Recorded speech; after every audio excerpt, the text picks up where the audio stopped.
Hey ho, my name is Joe. Welcome back to my channel. Today we're going to be talking about some random recommendations.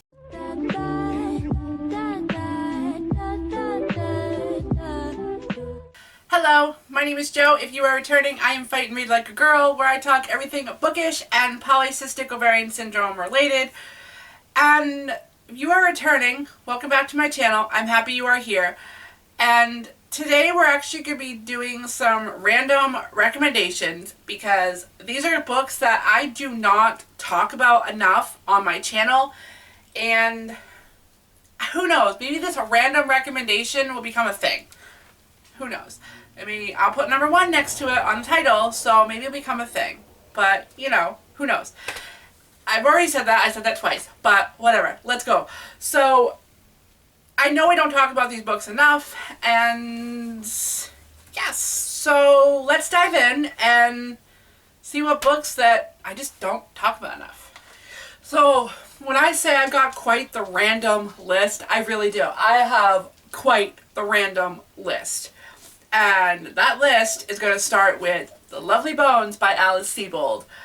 Now, this was quite hyped way back when. I don't even remember when this was published. So you follow Salmon, and she was killed, and she is telling her story. You see how her family grieves with their loss of her, and she's just adjusting to her new home. And you know, the best way to put it is this book is filled with joy, it's filled with tears and hopelessness and just feeling all the feels from this is what I got from it. I know I should definitely reread this because I've read this a while ago, and I know I read this probably like, what, 10 years ago now? I don't even know. But you do feel all the emotions with this, and it is one huge wild ride. I tell you what. I honestly will say, if you have not picked up The Lovely Bones and have always wanted to, I would recommend you do. It is a movie, but I can definitely say the book is better than the movie, because that's how things usually go. Anyway, if you even, like I said before, even if you thought about picking this up and you haven't yet, what are you waiting for? Pick it up, because you won't regret it. I promise. Alright, the next one is kind of like a middle grade, but it's also maybe young adult. And this one brought a very interesting world that I really want to get my hands on the sequel. I really want to keep reading with this series, but that is Everlost by Neal Shusterman. Just the word alone in this. Okay, I could go and do a whole entire video on just the world alone in this series. And it first starts off with a car accident, and what were their names? Nick and Allie end up getting killed in this car accident and end up going to the Everlost world. And in this world, you have a bunch of other kids who have died, and, you know, they're permanently stuck in this world. They are, you know, stuck with the same clothes that they were wearing, and if they had something on their face, they're stuck with that all over their face, and just the world is awesome. And not only that, but the world also has like past buildings. So September 11th is mentioned in here. If you guys are not familiar with September 11th, I mean, I'm pretty sure the whole world knows about it at this point. September 11th in 2001, the World Trade Center in New York was attacked, and the Twin Towers are mentioned in here. And conveniently, I happened to actually was reading this on the anniversary of those attacks. I don't know if it honestly happened coincidence that way, if I just happened to be reading the book and, there they were. Either way, all the feels got brought up with that because that was a really stressful day for me. We're not going to go into details, but I had big dreams about the World Trade Center, and all that was taken away from me that day. Anyway, we're moving on. But anyway, I definitely loved this world. Neil Shusterman created such a beautiful world, and I definitely don't want to go to this world, but, you know, maybe someday pick up this book again, reread the series. I still haven't gotten my hands on the next one, so can I really say this is one of my favorite books?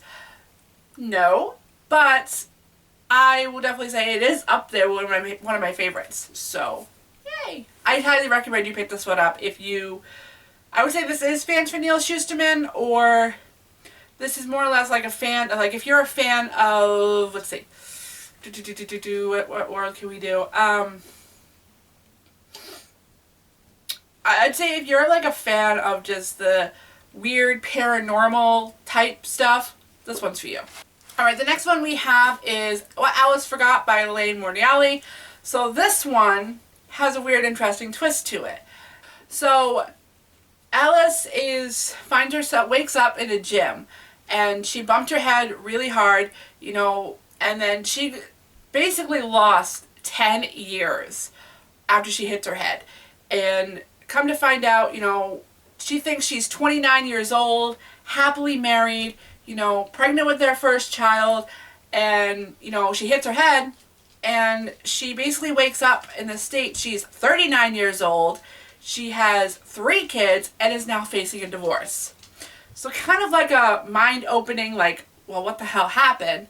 And so the knock on her head seriously like misplaced the last 10 years of her life. And she's just trying to figure out, well, what happened? Why am I getting divorced? So all she's trying to do is just try to piece everything back together, but then also trying to get back with her husband and trying to figure out, well, why? Like, what happened? Like, why are we getting a divorce? You know, blah, blah, blah. And, you know, the best way I could put it is, without any spoilers, is it's heartfelt, and it really makes you think and makes you go back and really think about the last 10 years. Like, what happened to me in the last 10 years? What should I expect in the next 10 years? Like, it really made me think, and, you know, it got me thinking a lot about my husband. Like, you know, well, we've been together for almost 10 years, and, well, it's almost 9 years, actually, but, you know, we've been together for almost 9 years, and it made me feel, well, what if I lost all that? Like, those last 9 years, like, what would be running through my head? Like, this really made me think about just all that. And she, like, also, like, the way, like, they put it, too, is losing the last 10 years, is it a blessing or is it a curse? And the way she looks at it, it's a little bit of both. But in the end, we end up figuring out everything and maybe get back with the husband, or, you know, I'm not going to give it away, like, what the story is, because you should read it for yourself if this sounds interesting to you. Alright, this next one I know I've never talked about on my channel, but it is considered one of my favorite books of all time, but that is A Walk in the Woods by Bill Bryson. This one actually takes place on the Appalachian Trail, and I believe it's about Maine, if I remember correctly. If you guys don't know, Maine is my home state, and I think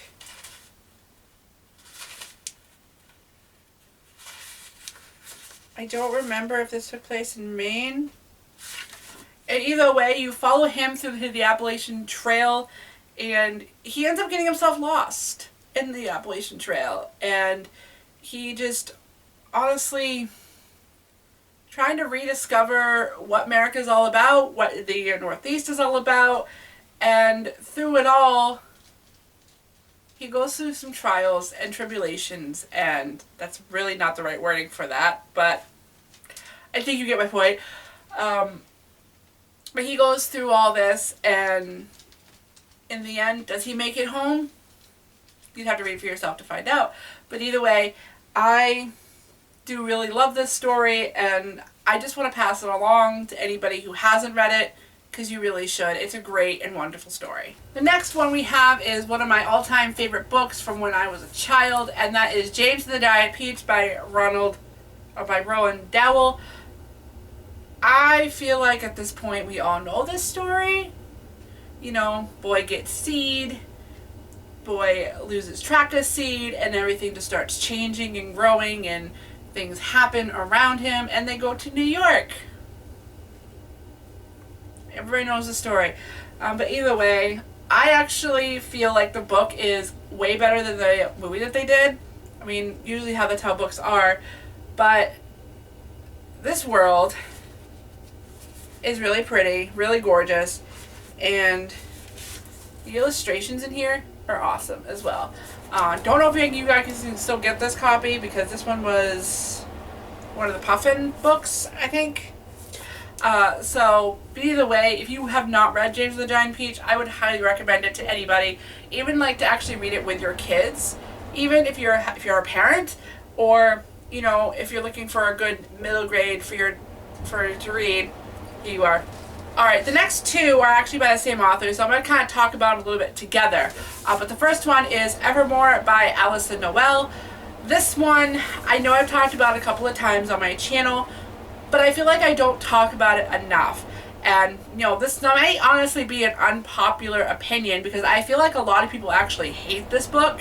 But this one, you follow a girl named Evermore who ends up getting into a car accident and gets like this power where she touches somebody and she learns their whole entire story, her whole entire history. And she's living with her aunt, and one day she meets this boy who comes into the school and tells her that she's special. Yes, I know, that sounds a little bit like Twilight, but honestly, I was on the whole Twilight hype when I picked up this book, and it was exactly what I needed to get through the fact that I was waiting on the next book, and I really did enjoy this. They're actually what they call immortals, and Tulips has something to do with the story, but I'm not going to tell you what it is. But